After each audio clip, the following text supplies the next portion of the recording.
കുതിരപ്പുറത്തുനിന്ന് വീണു. വീഴാൻ പറഞ്ഞു, വീണു.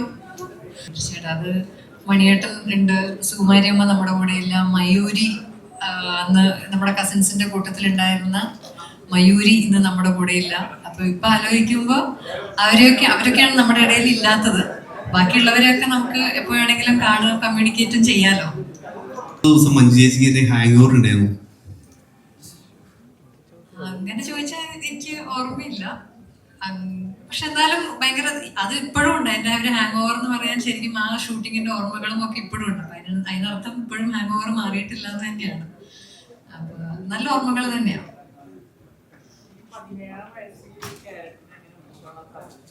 അതിന്റെ ഒരു ടെൻഷനും ഞാൻ ഏറ്റെടുത്തിട്ടില്ല. അതിനുള്ളൊരു തിരിച്ചറിവൊന്നും എനിക്ക് ഇല്ലായിരുന്നു സത്യത്തിൽ. അതിന് എനിക്ക് പൂർണ്ണമായിട്ടും സിബി സാറിനോടും രഞ്ജേട്ടനോടുമാണ് നന്ദി പറയാനുള്ളത്. അത് അത്രയും കോംപ്ലിക്കേറ്റഡ് ആയിട്ടുള്ള ഇതില് അഭിരാമിയുടെ ക്യാരക്ടർ ഇപ്പൊ ശരിക്കും ഈ സിനിമയെ കുറിച്ച് ആലോചിക്കുമ്പോഴും ഈ സിനിമ കാണുമ്പോഴും ഒക്കെ അഭിരാമിക്ക് മാത്രമല്ല എല്ലാ ക്യാരക്ടേഴ്സിനും അവരവരുടേതായിട്ടുള്ള ഭയങ്കര ലേയേഴ്സ് ഉണ്ട്. അത് ഇതില് ഇപ്പൊ അഭിരാമിയും ആമയും നിരഞ്ജനും തമ്മിലുള്ള ഒരു വല്ലാത്തൊരു ഒന്നിനും ഡിഫൈൻ ചെയ്യാൻ പറ്റാത്ത രീതിയിലുള്ള ഒരു പ്രണയം, ആഴത്തിലുള്ള ഒരു പ്രണയമുണ്ട്. അതേപോലെ അഭിരാമിയും ഡെന്നിസും തമ്മിലുള്ള ഒരു വളരെ അൺകൺവെൻഷണൽ ആയിട്ടുള്ള ഒരു സൗഹൃദമുണ്ട്. രവിശങ്കറും ഡെന്നിസും തമ്മിലുള്ള സൗഹൃദമുണ്ട്. അപ്പൊ അങ്ങനെ പല ക്യാരക്ടേഴ്സ് തമ്മിലും ഓരോ ക്യാരക്ടേഴ്സിന്റെ ഇൻഡിപെൻഡന്റ് ആയിട്ടുള്ള ട്രാക്ക് എടുത്ത് നോക്കിയാലും എന്താ പറയാ, ഒരു വാക്കിലൊന്നും ഒതുക്കാൻ പറ്റാതെ അത്രയും ലേയേഴ്സ് ഉണ്ട് ഈ സിനിമയ്ക്ക്. അപ്പൊ അത്രയും കോംപ്ലിക്കേറ്റഡ് ആയിട്ടുള്ള ഒരു കഥാപാത്രം എന്നെ വിശ്വസിച്ച് ഏൽപ്പിച്ചതിന് സിബി സാറിന്റെയും രഞ്ജേട്ടന്റെയും ഒരു കൺവിക്ഷൻ തന്നെയാണ് എനിക്ക് നന്ദി പറയാനുള്ളത്. അത് എങ്ങനെ ചെയ്യുന്നു എന്നുള്ളത്, അത് നിങ്ങൾ എന്താണോ സ്ക്രീനിൽ കാണുന്നത് അത് സിബി സാറിനും രഞ്ജേട്ടനും മാത്രം അവകാശപ്പെട്ട ക്രെഡിറ്റ് ആണ്.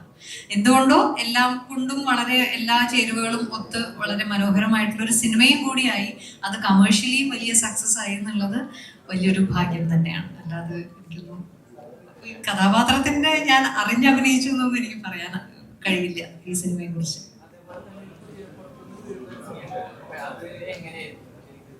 കുതിരപ്പുറത്തുനിന്ന് വീണു. വീഴാൻ പറഞ്ഞു, വീണു. അന്ന് വീണു, കയ്യൊക്കെ പറഞ്ഞു തോന്നല്ലേ. അതിന് തൊട്ട് മുമ്പാണ് ദയ എന്ന് പറയുന്ന സിനിമയുടെ ഷൂട്ടിങ്ങിന്റെ ഒരു ഷെഡ്യൂളോ അതോ അതിനു വേണ്ടി കുതിരയോട്ടം പഠിക്കുക അങ്ങനെ എന്തോ ചെയ്തിട്ടുണ്ട് ഞാൻ. അത് കൃത്യം എനിക്ക് ഓർമ്മയില്ല. പക്ഷെ അത് കാരണം ആദ്യമായിട്ട് കുതിരപ്പുറത്ത് കയറുന്നൊരു പേടിയൊന്നും ഇല്ലായിരുന്നു. പക്ഷെ കുതിര ഇങ്ങനെ ഫ്രണ്ടിലെ കാല് പൊക്കുമ്പോ സ്വാഭാവികമായിട്ടും ബാക്കിലേക്ക് വീഴും. അപ്പൊ അന്ന് സേഫ്റ്റി ഒന്നും നോക്കിയില്ല, കുറച്ച് പുല്ലെന്തോ ഇട്ടിരുന്നു തോന്നുന്നു. അതുപോലും ആലോചിച്ചിട്ടില്ലായിരുന്നു. അന്ന് ചാടാൻ പറഞ്ഞു ചാടി, വീഴാൻ പറഞ്ഞു വീണു. അന്ന് അറിവില്ലായിരുന്നു എന്ന് വേണം പറയാൻ. ഇപ്പൊ നോക്കുകയാണെങ്കിൽ ഇപ്പൊ ശരിക്കും അതിനെന്താ സേഫ്റ്റി എന്നുള്ളതെങ്കിലും ഞാനൊന്ന് നോക്കുമായിരുന്നു. അതൊന്നും അന്ന് ചിന്തിച്ചില്ല. അമിതാവേശം. Sibi sir, first of all congrats sir. 27 വർഷം കഴിഞ്ഞപ്പോൾ റീ റിലീസിന്റെ ഒരു കേൾക്കാം. അപ്പൊ ഞാൻ ചോദിക്കുന്നത്, ഇപ്പം അത്രയും ഫൺമോഡ് ഇപ്പൊ ഒരു മൂവിയായിരുന്നു സമൻപല്ലിയും, അവസാനം വന്നപ്പോഴത്തേക്കും നമുക്ക് അത്രയും വേദനിപ്പിച്ചൊരു ക്യാരക്ടറാണ് നിരഞ്ജൻ. അപ്പം ലാലേട്ടൻ ഇതിലേക്ക് എങ്ങനെയാണ് എത്തിപ്പെട്ടത്, അല്ലെങ്കിൽ അങ്ങനെ ഒരു ക്യാരക്ടർ എങ്ങനെയാണ് ഫോം ആയത്, അല്ലെങ്കിൽ അതിന്റെ ഒരു തന്തു എന്തായിരുന്നു? ഈ സിനിമ തുടങ്ങുന്ന സമയത്ത് ഇത് തമിഴിലേക്ക് തുടങ്ങാൻ വേണ്ടിയിട്ടാണ്. അപ്പോൾ തമിഴിൽ അതിൻ്റെ സ്ക്രിപ്റ്റ് ഒരുമാതിരി രൂപപ്പെട്ട് വരുന്നുണ്ടായിരുന്നുള്ളൂ. മലയാളത്തിലേക്ക് വന്നപ്പോൾ രഞ്ജിത്ത് തന്നെയാണ്. തമിഴിൽ ക്രേസി മോഹൻ എന്ന് പറയുന്ന ഒരു അവിടുത്തെ റൈറ്റർ ഡയറക്ടറാണ് അതിൻ്റെ ഡയലോഗ്സ് ഒക്കെ എഴുതുന്നത്. ജോൺ പോൾ ആയിരുന്നു അതിൻ്റെ സ്ക്രീൻ പ്ലേ ചെയ്തത്. മലയാളത്തിലേക്ക് വന്നപ്പോൾ സിയാദ് ഇൻസിസ്റ്റ് ചെയ്തു രഞ്ജിത്ത് തന്നെ ഇത് എഴുതണമെന്ന്. കാരണം രഞ്ജിത്തിന് മനസ്സിലാണ് കഥ പൂർണ്ണമായിട്ടുള്ളത്. രഞ്ജിത്ത് ഷൂട്ടിംഗ് ലൊക്കേഷനിലെത്തി ആണ് ഇത് എഴുതി തുടങ്ങിയത്. അപ്പോൾ ആദ്യത്തെ 2-3 ദിവസം നമ്മൾ പാട്ട് മാത്രമാണ് ഷൂട്ട് ചെയ്തത്. സ്ക്രിപ്റ്റ് റെഡിയായി വരാൻ വേണ്ടിയിട്ട് മാരിവെല്ലിൻ പാട്ടൊക്കെയാണ് ആദ്യം എഴുതുന്നത്. അപ്പോൾ എഴുതി ഒരു ഘട്ടം കഴിയുമ്പോഴാണ് രഞ്ജിത്ത് ഒരു സംബന്ധിച്ച് ഒരു പുതിയ ക്യാരക്ടർ വന്നിട്ടുണ്ട്, അതിങ്ങനെ ക്ലൈമാക്സിൽ വരണം, ഈ 2 പേരിലും മോഡിൽ നിൽക്കുന്ന ഒരു ആക്ടർ അത് ചെയ്യണം. കാരണം ഇവരെക്കാളും കുറച്ചും കൂടെ ഒരു പോപ്പുലാരിറ്റിയോ അല്ലെങ്കിൽ ഒരു സ്റ്റാർ എന്ന നിലയിൽ വരുന്ന ഒരാൾ വേണം എന്നൊക്കെ പറയുന്നൊരു മഞ്ജു. ഈ 2 പേരെക്കാളും മുകളിൽ ഒരാളെ ഈ ആമി സ്നേഹിക്കുന്നുവെങ്കിൽ അത് അയാൾക്ക് ആ രീതിയിലുള്ള സ്റ്റാച്ചർ ഉണ്ടാവണമെന്നുണ്ട്. അങ്ങനെ പല പേരുകൾ ആലോചിച്ചു. രജനീകാന്ത് തുടങ്ങി, കമലഹാസൻ തുടങ്ങി ആലോചിച്ചു. പക്ഷേ എല്ലാവരും പറയുന്നത് നമ്മളെ സ്വർണം വീട്ടിൽ വെച്ചിട്ട് എന്തിന് എന്ന് പറയുന്ന പോലെ ലാല് ഇവിടെ ഉള്ളപ്പോൾ എന്തിനാണ് വേറെ ആളെ അന്വേഷിക്കുന്നത്. അപ്പോൾ ലാലിനെ കുറിച്ച് അന്വേഷിച്ചപ്പോൾ ഈ ഷൂട്ടിങ് കഴിഞ്ഞിട്ടാണ് ഞങ്ങൾ ലാലിനെ ആ സമയത്ത് ലാല് ബാംഗ്ലൂരിൽ ഒരു 1 മാസത്തെ ഒരു സുഖചികിത്സയൊക്കെ ആയിട്ടിരിക്കുകയായിരുന്നു. ഞാനും രഞ്ജിത്തും അവിടെ നേരിട്ട് പോയി ലാലിനടുത്ത് കാര്യം പറഞ്ഞു.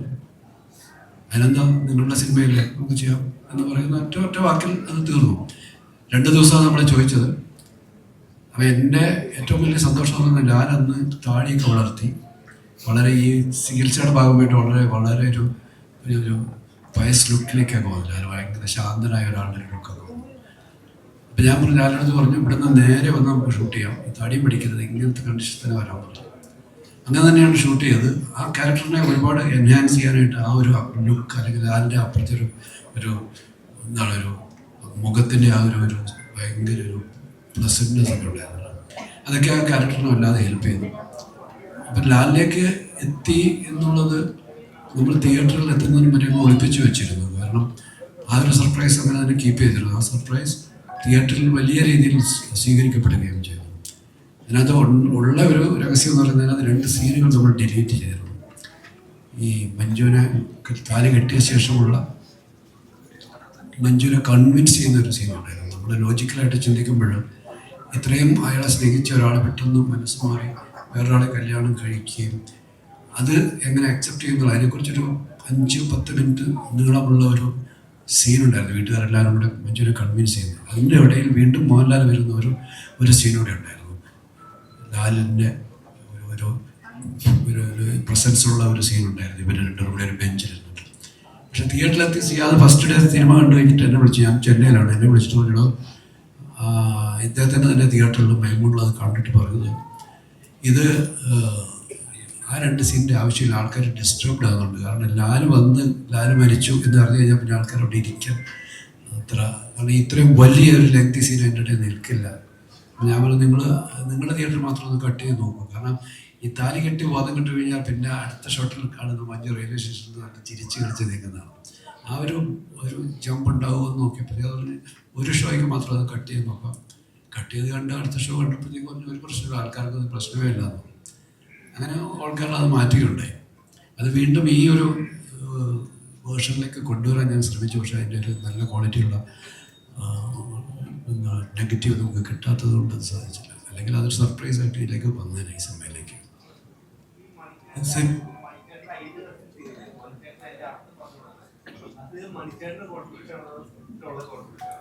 സ്ക്രിപ്റ്റിനുള്ളത് തന്നെയാണ്, പക്ഷെ അവർക്ക് ഇമ്പ്രവൈസ് ചെയ്യും. ഇവരൊക്കെ ഭയങ്കര നന്നായിട്ട് തന്നെ കൂടുതൽ നന്നായിട്ട് എൻഹാൻസ് ചെയ്യുന്ന ഇതിൽ നമ്മളോട് പറയും, ഞാൻ ഇങ്ങനെ പറഞ്ഞോട്ടെങ്കിൽ ഇതൊക്കെ ചോദിച്ചിട്ട് അവർ നന്നാക്കാൻ എല്ലാവരും അവർക്ക് കിട്ടുന്ന ഓരോ ഡയലോഗ്സിനെയും എത്രമാത്രം അത് എന്താണ് ബെറ്ററാക്കാൻ ശ്രമിക്കുന്നത്, അവരുടെയും ഒരു കോൺട്രിബ്യൂഷൻ എപ്പോഴും ഉണ്ടാവും. അതിനെ നമ്മൾ നല്ലതാണെങ്കിൽ നമ്മൾ തീർച്ചയായിട്ടും അതിന് ആക്സെപ്റ്റ് ചെയ്യാറുണ്ട്. ഒരുപാടുണ്ട്, ഒരുപാട് ചെയ്യില്ല. മണി ഇവർ 2 പേരും കൂടി ആ മണിയുടെ ഇവർ ഔട്ട് ഹൗസിലേക്ക് വിട്ട് കഴിയുമ്പോൾ മണി കിടന്ന് ഉറങ്ങുന്ന മണി ഇവരുടെ ഡ്രസ്സൊക്കെ അങ്ങോട്ടും ഇങ്ങോട്ടും എറിഞ്ഞിട്ട് മണിയുടെ കഴുത്ത് ഇതിൻ്റെ ഇടയിൽ പെട്ടു. എഴുതിയൊക്കെ അത് മണി മനഃപൂർവ്വം ചെയ്തതാണ്. പക്ഷെ ഞാനത് ടേക്കിൽ മാത്രമാണ് കാണുന്നത്, റിഹേഴ്സൽ മണി അത് ചെയ്തില്ല. അങ്ങനെ ചില ഒരുപാട് സന്ദർഭങ്ങളുണ്ട്. ഈ മറ്റേ ജലന്ധറിൻ്റെ സ്പെല്ലിങ് പറയുന്നത്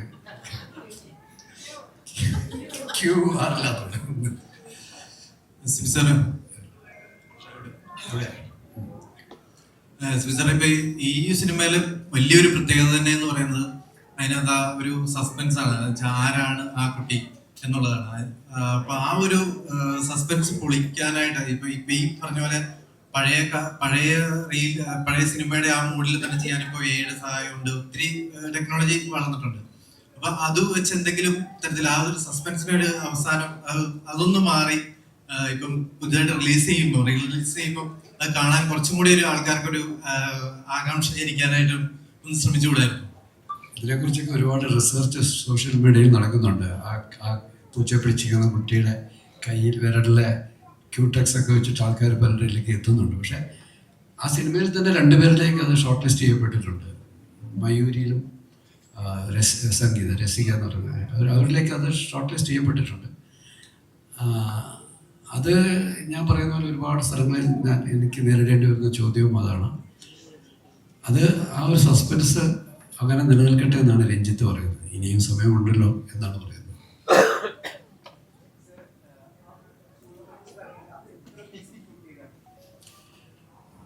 ദിവസം 2-3 ദിവസങ്ങൾ ഷൂട്ട് ചെയ്തു. ഒരുപാട് ലൊക്കേഷനിൽ ആ പാട്ട്, ഒരുപാട് ലൊക്കേഷനുകളിൽ അത് ഷൂട്ട് ചെയ്തിട്ടുണ്ട്.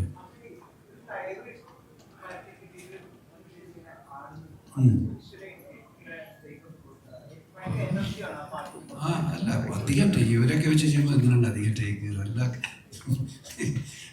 അല്ല ഇത് നമ്മൾ റിഹേഴ്സൽസ് ഒക്കെ ചെയ്യുമ്പോൾ അത് കഴിഞ്ഞൊക്കെ ചെയ്യണം. മഞ്ജു ഒരു മരത്തിൻ്റെ മുകളിൽ കയറി ഒരു സപ്പോർട്ടും ഇല്ലാതെ ഇരിക്കുന്നുണ്ട്, അവിടെ ഇരുന്നിട്ട് ആടിപ്പാടുന്നുണ്ട്. പിന്നെ ഒരു തടിയുടെ മുകളിൽ കൂടെ നടക്കുന്നുണ്ട്, ഒരു വീട്ടിൽ നടക്കുന്ന ഒരു തടിയുടെ മുകളിൽ കൂടെ നടക്കുന്നുണ്ട്. അന്നൊന്നും ഈ പറയുന്ന പോലെ ബുദ്ധി കുറവായതുകൊണ്ട് പേടിയില്ലല്ലോ. എല്ലാം ഊട്ടിയിലാണ്, എല്ലാം ഞങ്ങൾ ഊട്ടിയിലെ അതിൻ്റെ ഒരു മേജർ പോർഷൻ ഷൂട്ട് ചെയ്തത്. ആ ഫാമിൻ്റെ പോർഷൻ മാത്രമാണ് നമ്മൾ മൂന്നാറിലെ മാട്ടുപ്പെട്ടി എന്ന് പറയുന്ന സ്ഥലത്ത് ചെയ്തത്. കാരണം അവിടെ ഫാം നമുക്ക് കിട്ടിയില്ല. പക്ഷെ അവിടെ വെച്ചിട്ടാണ് ആ കുതിരപ്പുറത്തിരിക്കുന്ന മഞ്ജു അവിടെ വരുന്ന ഈ തുക്കുന്ന ആ പാട്ടിൽ ഒരു രാത്രി കൂടി പാട്ട് പൂർണ്ണമായിട്ടും അവിടെ തന്നെയാണ് ഷൂട്ട് ചെയ്തത്.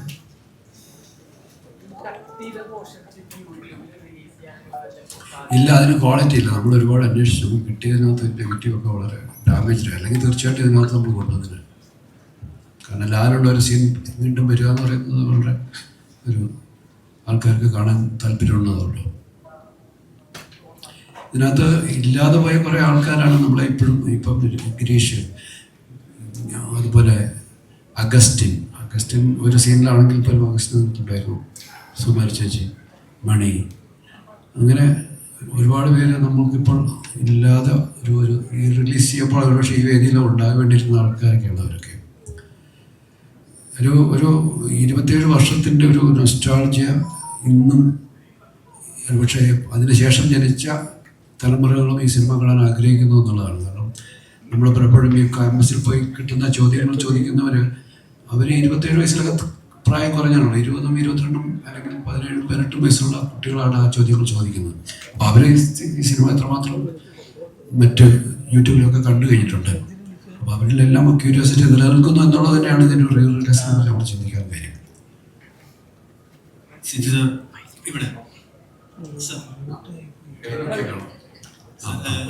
പടത്തിലെ ലൊക്കേഷൻ ഒക്കെ നോക്കിക്കഴിഞ്ഞാൽ അതിന് മുൻപ് ഇറങ്ങിയ മലയാള സിനിമകൾ അല്ലെങ്കിൽ അതിനുശേഷം അത്തരത്തിൽ വിഷ്വൽ ബ്യൂട്ടി തരുന്ന ലൊക്കേഷൻ കാണിക്കുന്ന സിനിമകൾ അധികം വന്നിട്ടില്ല. ഇപ്പൊ അല്ലെങ്കിൽ നിങ്ങൾ രണ്ടുപേരുടെയും കൂട്ടുകെട്ടിലുള്ള ദേവദൂതൻ പോലുള്ള സിനിമകളിലൊക്കെയാണ് നമുക്ക് അത്തരത്തിൽ വിഷ്വലി നമുക്ക് ഭയങ്കര അടിപൊളിയായിട്ട് തോന്നുന്ന സിനിമകൾ വന്നിട്ടുള്ളത്. അപ്പം ഈ ഒരു പടത്തിന്റെ ലൊക്കേഷൻ കണ്ടെത്താൻ അതിലേക്ക് എങ്ങനെയാണ് എത്തിപ്പെട്ടത്? ഇത് ഊട്ടിയിൽ തന്നെയാണ്. ഊട്ടിയിൽ സാധാരണ എല്ലാവരും ഷൂട്ട് ചെയ്യുന്ന സ്ഥലങ്ങളാണ്. അതായത് വ്യത്യസ്തമായിട്ട് തോന്നിച്ചതിൻ്റെ കാരണത്തിൽ ഒരാൾ ഇവിടെ ഇരിപ്പുണ്ട്, സഞ്ജീവ് ശങ്കർ. സഞ്ജീവ് ശങ്കറാണ് അതിൻ്റെ ഫോട്ടോഗ്രാഫി. അതിനെ എങ്ങനെ വ്യത്യസ്തമാക്കാൻ നമ്മളൊരു ലൊക്കേഷൻ കാണുകയും നമ്മളിവിടെ ഷൂട്ട് ചെയ്യണമെന്ന് തീരുമാനിക്കുകയും ചെയ്യും. പക്ഷേ അതിന് വിഷ്വലി നമ്മളതിനെ മുമ്പ് കണ്ട കാഴ്ചകളിൽ നിന്ന് മാറ്റി കാണിക്കാൻ ഇത്തരത്തിലുള്ള ടെക്നീഷ്യന്മാരുണ്ട്. സഞ്ജീവ് ഉണ്ട്, അതിൻ്റെ ആർട്ട് ഡയറക്ടറുണ്ട്, ബോബനായിരുന്നു. കോസ്റ്റ്യൂം മഞ്ജു ഇട്ടിരിക്കുന്ന കോസ്റ്റ്യൂംസൊക്കെ ഇപ്പോഴും അപ്ഡേറ്റഡ് ആണ്. അതിൽ ഏറ്റവും ലേറ്റസ്റ്റ് ആണ്. അതിനൊന്നും ഒരു ഇപ്പോൾ കണ്ടാൽ അത് പഴയ കാലത്ത് ഒന്നും തോന്നുന്നില്ല. ഇത് തന്നെയാണ് ദേവദൂതനും സംഭവിച്ചത്. ദേവദൂതൻ്റെ കോസ്റ്റ്യൂംസ് എല്ലാം ഇന്നും ഒരു കണ്ടംപററി ആയിട്ടുള്ള കോസ്റ്റ്യൂംസ് പോലെ തന്നെ. അത് സതീഷാണ് അത് ചെയ്തത്. അപ്പോൾ അതുകൊണ്ട് ഇതൊരു പഴയ സിനിമ കാണുകയാണെന്നുള്ളൊരു ഫീലിംഗ് നിങ്ങൾക്ക് ഉണ്ടാകത്തില്ല. നിങ്ങൾ ഈ അടുത്ത കാലത്ത് ഷൂട്ട് ചെയ്ത് ഇറക്കാൻ പോകുന്ന സിനിമ മഞ്ജുവിനെ നേരിൽ കാണുന്നവർക്കറിയാം. അതേ മഞ്ജു ആണല്ലോ ഇതെന്ന് തോന്നിക്കുന്ന രീതിയിൽ എവർ ക്ലീൻ ആയിട്ട് കളിക്കാൻ. സാർ, ഇപ്പം ഗിരീഷ് പുത്തഞ്ചേരി എന്ന് പറഞ്ഞ ഒരു എഴുത്തുകാരനെ ഇപ്പോഴും മലയാളികൾ ഓർത്തിരിക്കാൻ ഒരുപാട് പാട്ടുകളുണ്ടെങ്കിലും സന്ദ്രൻ ബദലേ എന്ന സിനിമ അതിൽ വലിയൊരു പങ്ക് വഹിച്ചിട്ടുണ്ട്. അപ്പം അദ്ദേഹം ഈ സിനിമയ്ക്ക് തന്നിട്ടുള്ള കോൺട്രിബ്യൂഷൻ അല്ലെങ്കിൽ സിനിമ ചെയ്യുമ്പോഴാണെങ്കിലും അദ്ദേഹം എത്രത്തോളം ഇൻവോൾവ് ആയിരുന്നു അതിനെ പറ്റി? ഇതിൻ്റെ അകത്ത് ആദ്യത്തെ 2-3 പാട്ടുകൾ നമ്മൾ നേരത്തെ റെക്കോർഡ് ചെയ്തിരുന്നു. 2 പാട്ടുകൾ ലൊക്കേഷനിൽ വെച്ച് ഞാൻ നേരത്തെ പറഞ്ഞ സ്ക്രിപ്റ്റ് എഴുതി വന്നപ്പോൾ ഉണ്ടായ സിറ്റുവേഷനാണ്. ഒന്ന് മറ്റേ കൺഫ്യൂഷൻ തീർക്കണ പാട്ടും ഒന്ന് സബറിൻ്റെ എന്നുള്ള പാട്ടും ക്ലൈമാക്സിൽ വരുന്നത്. ഇത് രണ്ടും ഷൂട്ടിംഗ് സമയത്ത് ഉണ്ടായി വന്ന സിറ്റുവേഷൻസാണ്. അതുകൊണ്ട് തന്നെ ഞങ്ങൾ ഷൂട്ടിംഗ് നടക്കുന്നിടത്ത് നിന്ന് ചെന്നൈയിലേക്ക് വിദ്യാസാഗറിനെ വിളിച്ച് സിറ്റുവേഷൻസ് പറയുകയും ഗിരീഷ് പുത്തഞ്ചേരി അങ്ങോട്ടേക്ക് അയക്കുകയും അവരവിടെ ഇരുന്ന് കമ്പോസ് ചെയ്തിട്ട് നമ്മളെ ഫോണിലൊക്കെ എത്തിച്ചിട്ട് നമ്മൾ ഓക്കെ ചെയ്ത് കഴിഞ്ഞിട്ട് അത് എഴുതി റെക്കോർഡ് ചെയ്യുകയും ചെയ്യുന്നു. അപ്പോൾ ഈ കൺഫ്യൂഷൻ തീർക്കണമെന്ന പാട്ടിനെ പറ്റി പറയുന്നത് എന്ത് എഴുതുമെന്നുള്ളൊരു കൺഫ്യൂഷൻ വരുന്നു എന്ന് പറഞ്ഞപ്പോൾ വിദ്യാസാഗർ പറഞ്ഞത് എന്നാൽ പിന്നെ അത് അവിടെ നിന്ന് തന്നെ തുടങ്ങാം, കൺഫ്യൂഷൻ ആയിക്കോട്ടെ എന്നൊരു തുടക്കം. അങ്ങനെയാണ് കൺഫ്യൂഷൻ തീർക്കണമെന്നുള്ളത് പാട്ടിൽ ആ വരി വെച്ച് തുടങ്ങുന്നത്. അപ്പം ഇത്രമാത്രം എന്താണ് ഭാഷയുടെ മേൽ ഇത്രമാത്രം സ്വാധീനമുള്ള അക്ഷരങ്ങളെ ഗിരീഷ് എപ്പോഴും പറയും അക്ഷരം എഴുതുന്ന കൈകളാണെന്ന് പറയും. അത്രമാത്രം എഴുത്തിൻ്റെ മേൽ അത്രമാത്രം ഒരു കൺട്രോളുള്ള ഒരു റൈറ്റർ. എത്ര പെട്ടെന്നാണ് ഇപ്പോൾ കണ്ണാടിക്കൂടുമൊക്കെ അതിന് മുത്തൻ്റെ സിനിമയിലെ ഒരു നിമിഷം ആ ട്യൂണിട്ട് മാറി വിദ്യാസാഗർ ഹാർമോണിയം ക്ലോസ് ചെയ്യുന്നതിന് മുമ്പ് തന്നെ ആദ്യത്തെ കണ്ണാടിക്കൂട് മുട്ടുന്ന വരി എഴുതി തരികയാണ് ചെയ്യുന്നത്. അത്ര സ്പോണ്ടേനിയസ് ആയിട്ട് എഴുതാൻ കഴിവുള്ള ഒരു വലിയ എഴുത്തുകാരനാണ് അദ്ദേഹത്തെ നമ്മൾ തീർച്ചയായിട്ടും ഇപ്പോഴും മിസ് ചെയ്യുന്നു. മഞ്ജു ചേച്ചി ഇപ്പം നേരത്തെ പറഞ്ഞ ഒരുപാട് ലേയേഴ്സ് ഉള്ള ഒരു ക്യാരക്ടറാണ്, അതും ആ ഒരു ഏജിലാണ് ചെയ്യുന്നത്. അപ്പോൾ ഇപ്പോൾ അഭിനയിച്ചവരെല്ലാം ലെജൻഡറി ആയിട്ടുള്ള ആർട്ടിസ്റ്റുകളാണ്. അപ്പോൾ അവരെത്രത്തോളം മഞ്ജു ചേച്ചി ഇൻഫ്ലുവൻസ് ചെയ്തിട്ടുണ്ട് ആ ഒരു ടൈമിൽ? ഈ പടം ചെയ്യാനാണെങ്കിലും ഈ പറയുന്ന പോലെ അഭിനയത്തിലാണെങ്കിലും ഒരുപാട് ലേയേഴ്സ് ഉണ്ട്. അപ്പോൾ അത്തരത്തിലുള്ള കാര്യങ്ങൾ ചെയ്യുന്നു. കംഫർട്ടബിൾ ആക്കിയിട്ടുണ്ട്. അതല്ലാതെ അങ്ങനെ ഒരു ഇൻഫ്ലുവൻസ് മനസ്സിലാക്കാൻ നേരത്തെ പറഞ്ഞതുപോലെ തന്നെ അങ്ങനെയുള്ളൊരു ഭയങ്കര അറിഞ്ഞ് ആലോചിച്ച് അങ്ങനെ അന്നും ഇന്നും അങ്ങനെയാണ്, ഭയങ്കരമായിട്ട് അറിഞ്ഞ് ആലോചിച്ച് അഭിനയിക്കുകയാണെന്നൊന്നും ഞാൻ അവകാശപ്പെടുന്നില്ല. പക്ഷെ അന്ന് അത്രയും പോലും എനിക്ക് ശ്രദ്ധയുണ്ടായിരുന്നില്ല എന്ന് വേണം എനിക്ക് ഇപ്പം ആലോചിക്കുമ്പോൾ എനിക്ക് തോന്നുന്നത്. അപ്പോൾ അറിഞ്ഞോ അറിയാതെയോ തീർച്ചയായിട്ടും നമുക്ക് ഓപ്പോസിറ്റിൽ നിന്ന് അഭിനയിക്കുന്ന ആളുടെ ഒരു എക്സ്പ്രഷൻ നമ്മൾ അറിയാതെ റിയാക്ട് ചെയ്തു പോകുന്ന സന്ദർഭങ്ങൾ ഉണ്ടായിട്ടുണ്ടാവും, തീർച്ചയായിട്ടും ഉണ്ടായിട്ടുണ്ടാവാം.